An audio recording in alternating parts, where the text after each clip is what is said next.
KFC studio. This is TV6 News at 5. Right off the top tonight, on your news tonight at 5, we're learning more about the suspect accused of abducting and killing Molly Tibbetts. Thank you for joining us. I'm Jenna Jackson. Homeland Security issued a statement regarding 24-year-old Christian Rivera, saying Homeland Security has found no record in its system showing he was in the country legally. Rivera's attorney originally said his client was here legally, but he hasn't provided evidence to back that up. The undocumented status of Molly Tibbetts' suspected killer is stirring up anti-immigration sentiment in some political circles. In the wake of that, one Iowa organization decided to cancel its Lenten celebration. But as Jared Giotonini reports, that doesn't mean there won't be any rallies there this weekend. It was a very difficult decision. John Woolseth is an organizer with Hispanics United for Perry. HUP holds an annual festival that celebrates Latino heritage. This year, they decided to call it off. We felt that this was not the right time for a community celebration. Iowa Citizens for Community Improvement says the recent politicization surrounding the Molly Tibbetts case has sparked an anti-immigration narrative. HUP wasn't able to say if immigration backlash or safety concerns prompted its decision. Now postponing the Viva Perry Latino Festival sparked one community member to take action. The rally will be held tomorrow from noon until 1, which does coincide with the time that HUP was going to show their Latino Fest. TJ Malum from Perry is organizing the rally. The message of the rally is the title of the rally: peace, love, and unity. This is a tight-knit community. Our neighbors are blended, and when we see some neighbors hurting, it really does hurt us all. And while Viva Perry Latino Festival is canceled, Malum is still working to bring the community together.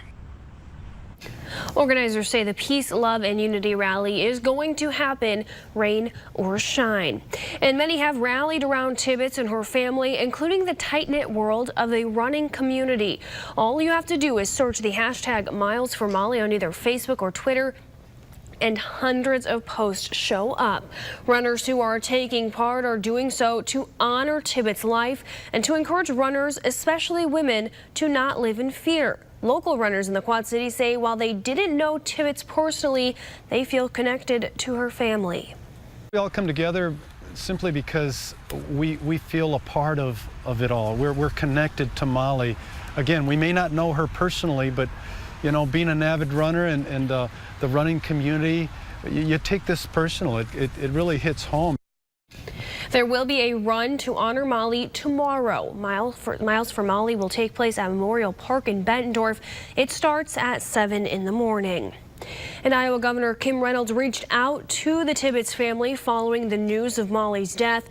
The governor says she spoke to Molly's mother as a mother herself and not a politician. I was talking to a mom who just found out that her daughter had been murdered. And up until that point, you know, they were hoping that they were going to bring Molly back home. So I talked to her as a mother and just really said that there weren't even words to express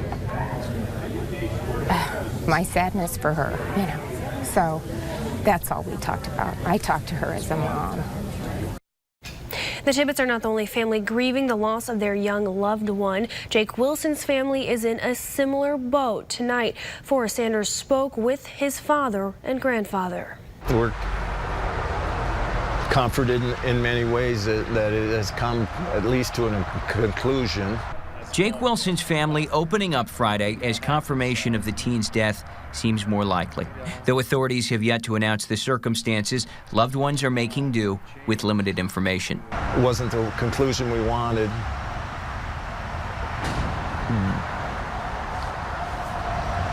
He's with God. That's the way I feel. The suspected conclusion comes after a large effort to find Wilson, who lived with autism and an intellectual disability. Volunteers spent days combing fields and dense woods looking for any sign of him. Authorities then checked waterways in case of drowning and also canvassed neighborhoods in the event Wilson had been abducted. It was hard not knowing where he was at, how he was getting taken care of.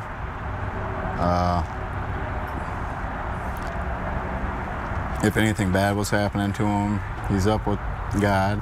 Yeah, he's not suffering. That's all I can That's all I can really say about that. It gives me a little bit of closure knowing. To preserve Wilson's memory, his grandfather and father have been working on a memorial event set for Candio Church in Cedar Falls September 1st. They've also started a fund at Veridian Credit Union that'll help raise money for Wilson's younger brother to go to college. Tyler and him were really close. We figured that was a great way to honor Jake's memory. The pain this family is suffering won't fade anytime soon, but as this father and grandfather wait for the official DNA results and final answers from authorities, they have advice to pass along. We're not pointing any fingers right now. We don't want no animosity towards anybody. We just want people to be aware, watch your kids. Don't let them out of your sight. I mean, life's too short. Turning now to weather. Cool temperatures this week, but a hot and humid day today. Teresa Bryant joins us now. And Teresa, feeling more like summer again today.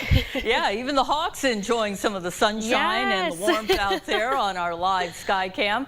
And right now in our area, we are looking at temperatures very much above normal for this time of year. We're at 90 degrees in the Quad Cities with west winds at 7 miles per hour. Temperatures ranging from 84 in Galena to 93 in Keokuk, 90 in Princeton, 91 in Muscatine. Dew points well into the 70s across the board, so that gives us a heat index of 101 in Keokuk, feels like 103 in Princeton, 100 in Kewaunee, feels like 98 in Moline and Muscatine. Clear skies for the most part. We are seeing a few puffy clouds out there, but also plenty of sunshine to be found. That's going to continue through the overnight hours where we could see a little bit of patchy fog forming toward morning. Lows dropping down into the 60s and 70s, and we're back in the 80s again tomorrow. Just 8 days after former Iowa Congressman Leonard Boswell died, his wife died this morning. Darlene Doty Boswell was 82 years old when she died after prolonged illness. Her husband died following complications from a rare form of cancer. The two married in 1955. She taught elementary school for 37 years. The family held a joint service and burial today. Davenport schools are among 48 others in Iowa who will receive money to build their computer science teacher workforce. The money will come from a new $1 million fund. It's part of an effort to expand computer science education in the state. Schools will use the money to pay for a range of teacher preparation work and will report their progress at the end of this school year. This year's Vets on the River in LeClaire, Iowa was once again packed with U.S. veterans and their Corvettes. The event lasted from 8 this morning until 4 this afternoon. Anyone was welcome to come enjoy the great cars and thank the men and women who have served our country. A flag-raising ceremony took place at 11 this morning to salute active military members and veterans. Servicemen and women from all over Iowa and Illinois came to enjoy each other and their shiny rides. Just looking at the different cars, there's all kinds of wonderful cars here with lots of neat paint jobs, and we just want to compare our cars to their cars. Okay. I enjoy meeting all the people and a little camaraderie with veterans. This year's event also had sightseeing cruises offered by the riverboat Twilight.